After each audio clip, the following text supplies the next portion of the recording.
when people come to me and they tell me that my child, my teenager, all they do is they watch pornography, waste away on social media, waste away on games, I can't get them off of drugs, I can't get them to pray.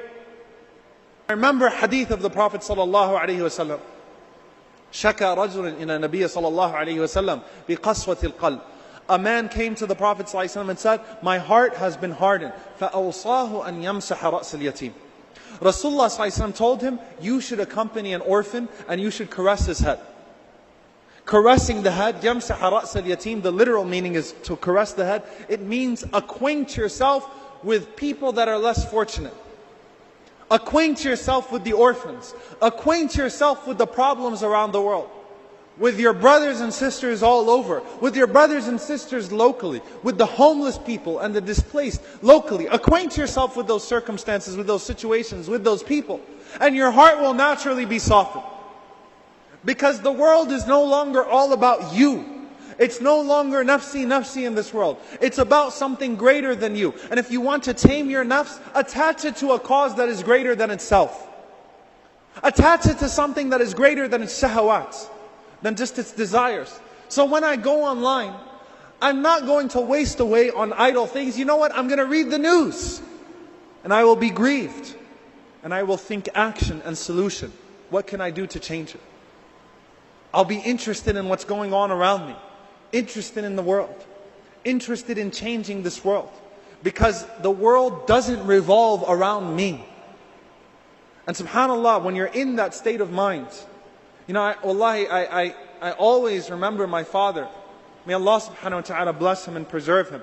I remember, subhanAllah, when the issue of Bosnia took place, he adopted a family from Bosnia and put them in an apartment right next to us. And we used to go daily and take groceries to them. The refugees and we couldn't even speak their language. We couldn't even understand what they were saying, and they couldn't understand us. But we'd go take our groceries, and he told us, you know, take your gaming consoles. Back then it was Nintendo and Super Nintendo. Things have changed. Take your Super Nintendo over. Play Super Mario with them. Hook up your Super Nintendo. Hook up your Sega. Play with them. Try to talk to them. Try to communicate to them. What do you want to buy them today? What do you want to take for them today? SubhanAllah.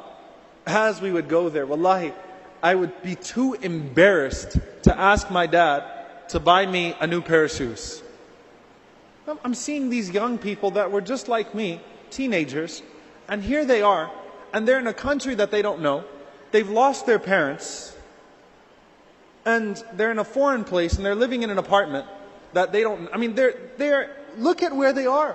How can I then have the nerve to ask for a new pair of sneakers? The world wasn't about me anymore. It changed my entire perspective on things. I had a connection to the crisis in Bosnia. I had a connection to the issues in the ummah. And that purified my heart as a young teenager. SubhanAllah, in those moments, I never felt closer to Allah as a teenager than those moments. Wallahi. And I remember that slowly as they moved on and we moved on, I started going back to what every teenager goes back to. Acquaint yourself with the issues of the ummah. And that way, when you commit a sin, not only will you feel guilty because you wronged yourself and you did not appreciate Allah subhanahu wa ta'ala's blessings upon you, you will feel like you betrayed the ummah. And that will cause you to desist. That will cause you to hold back.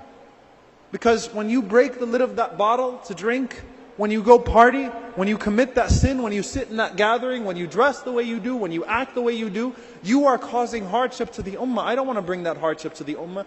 The ummah deserves more from me. I owe them. I should be helping them. I should be concerned about them. I should be making dua for them. You know, subhanAllah, most of us have made more dua for our new houses and our new cars and our very trivial things in life than we have for people that are being killed all over the world. And wallahi, that's a faith crisis. When you're more concerned about your sports team losing a game than 600, 700 people being massacred, that's a crisis of iman. That's a crisis of humanity.